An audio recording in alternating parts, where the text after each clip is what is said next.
Assalamualaikum, halo Sobat IPA Bio. Kali ini kita akan belajar materi bioteknologi. Ketika kalian melihat gambar ini, kalian sudah tahu bahwa ini adalah makanan khas Indonesia yang bergizi dan juga terjangkau. Tapi, tahukah kalian bahwa tempe ini adalah produk hasil bioteknologi loh?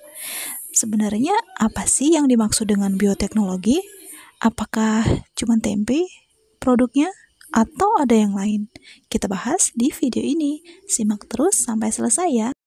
1. Pengertian bioteknologi. Bioteknologi berasal dari kata bio dan teknologi. Bio sendiri berarti makhluk hidup, maka bioteknologi adalah teknologi yang memanfaatkan organisme makhluk hidup. Oleh karena itu, ciri utama bioteknologi adalah adanya aspek biologis berupa mikroorganisme, tumbuhan, atau hewan. Bioteknologi bertujuan untuk memenuhi kebutuhan manusia, salah satunya adalah kebutuhan pangan. Berdasarkan sejarah perkembangannya, bioteknologi terdiri atas bioteknologi modern dan konvensional. Apa sih perbedaannya? Kita bahas dulu yang bioteknologi konvensional ya. Bioteknologi konvensional adalah bioteknologi yang memanfaatkan organisme secara langsung untuk menghasilkan produk barang dan jasa yang bermanfaat bagi manusia melalui proses fermentasi. Apa sih proses fermentasi? Nah, proses fermentasi adalah proses perubahan kimiawi dari senyawa kompleks menjadi senyawa yang lebih sederhana. Ciri-ciri bioteknologi konvensional adalah sebagai berikut: menggunakan teknik fermentasi, menggunakan mikroba secara langsung, kebanyakan digunakan untuk membuat makanan, prosesnya alami dan sederhana. Beberapa contoh dari produk bioteknologi konvensional yaitu tempe, tape, acar, minuman dan alkohol, yogurt, mentega, keju, roti, dan kecap. Ternyata itu adalah makanan sehari-hari yang biasa kita makan. Tapi bagaimana sih proses fermentasinya?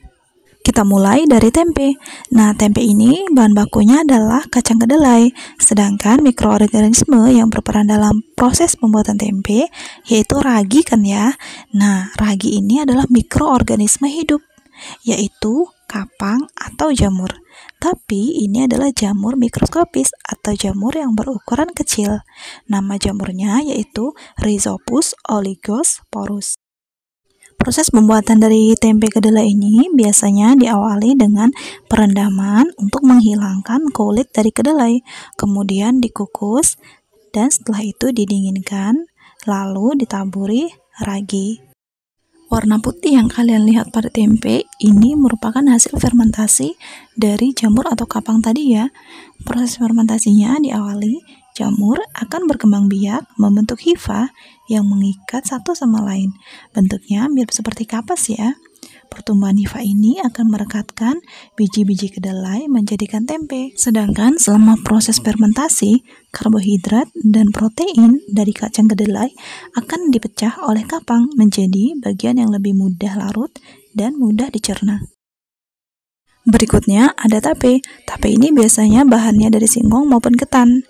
Nah, mikroorganismenya yaitu Saccharomyces cerevisiae yang terkandung di dalam ragi. Pada proses pembuatan tapai singkong misalnya, ragi tape dibalurkan pada singkong. Setelah didiamkan, ragi segera mengubah pati yang terkandung di dalam singkong menjadi glukosa, dan glukosa inilah yang menyebabkan tape rasanya manis.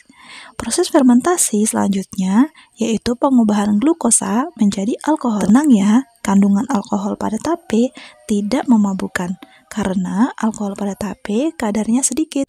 Selanjutnya ada asinan atau acar. Nah, asinan dan acar ini merupakan hasil fermentasi bakteri asam laktat namanya bakteri Lactobacillus bulgaricus yang memberi rasa masam dan sedikit asin pada bahan-bahan seperti kubis, mentimun, dan lebak. Pada umumnya, pembuatan acar ini dilakukan secara terbuka karena bakteri tersebut melakukan proses fermentasi dengan bantuan oksigen yang disebut dengan fermentasi secara aerob. Yogurt. Yogurt adalah jenis minuman yang berasal dari susu yang diproses dengan memanfaatkan mikroorganisme tertentu. Dalam pembuatan yogurt, susu diuapkan agar lebih kental dan kadar lemaknya berkurang. Susu kental ini kemudian difermentasikan pada suhu 45 derajat Celcius dengan menggunakan campuran bakteri Streptococcus thermophilus dan bakteri Lactobacillus bulgaricus. Bakteri Streptococcus thermophilus pada pembuatan yogurt berfungsi memberi rasa masam, sedangkan bakteri Lactobacillus bulgaricus memberi aroma dan rasa yang berbeda. Jadi, kombinasi antara kedua bakteri itulah yang memberi cita rasa dan aroma pada yogurt. Selanjutnya ada roti. Nah, proses pembuatan roti ini memerlukan mikroorganisme Saccharomyces cerevisiae. Mikroorganisme tersebut akan memfermentasikan gula di dalam adonan menjadi karbon dioksida dan alkohol. Nah, karbon dioksida ini yang menyebabkan adonan menjadi mengembang, sedangkan alkohol akan menguap. Selain untuk mengembangkan dan memberikan rasa saat dipanggang, uap karbon dioksida hasil fermentasi ragi juga meninggalkan tekstur yang khas dan menyebabkan roti menjadi ringan. Selanjutnya, kecap. Pembuatan kecap memerlukan jamur Aspergillus oryzae. Jamur ini ditumbuhkan dalam kulit gandum terlebih dahulu. Selanjutnya, jamur bersama-sama dengan bakteri asam laktat yang tumbuh pada kedelai yang sudah dimasak akan menghancurkan campuran gandum. Setelah melalui proses fermentasi karbohidrat yang cukup lama, maka dihasilkan kecap. Berikutnya, mentega dan keju. Mentega terbuat dari susu dengan menggunakan bakteri Streptococcus lactis. Bakteri tersebut membentuk proses pengasaman pada susu. Krim susu terpisah menjadi bagian lemak yang padat dan cair dipisahkan. Bagian lemak ini yang dijadikan mentega. Sedangkan keju merupakan bahan makanan yang dihasilkan dengan memisahkan zat-zat padat pada susu melalui proses pengentalan dengan bantuan bakteri Lactobacillus bulgaricus dan Streptococcus thermophilus. Bakteri ini akan menghasilkan enzim renin sehingga protein susu akan menggumpal dan membagi susu menjadi bagian cair dan padatan atau dadih.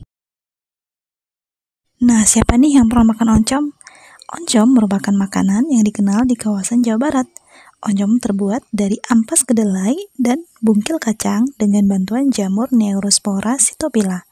Jamur ini dapat menghasilkan zat warna merah atau orange yang merupakan pewarna alami. Selanjutnya ada nata de coco yang terbuat dari air kelapa yang juga merupakan produk bioteknologi konvensional yang pembuatannya dibantu bakteri Acetobacter psyllium. Produk bioteknologi konvensional berikutnya yaitu minuman beralkohol. Pemanfaatan mikroorganisme ini juga terjadi pada produk minuman dan alkohol, seperti pada pembuatan tuak, shake, minuman anggur atau wine, dan bir. Minuman tuak dan shake dapat dihasilkan dari fermentasi beras ketan oleh Aspergillus oryzae. Sedangkan proses pembuatan anggur dan bir memanfaatkan Saccharomyces cerevisiae dan Saccharomyces baianus. Anggur dibuat dari buah anggur atau buah lainnya, sedangkan bir dibuat dari biji padi yang sebelumnya diubah menjadi malt yang mengandung enzim amilase.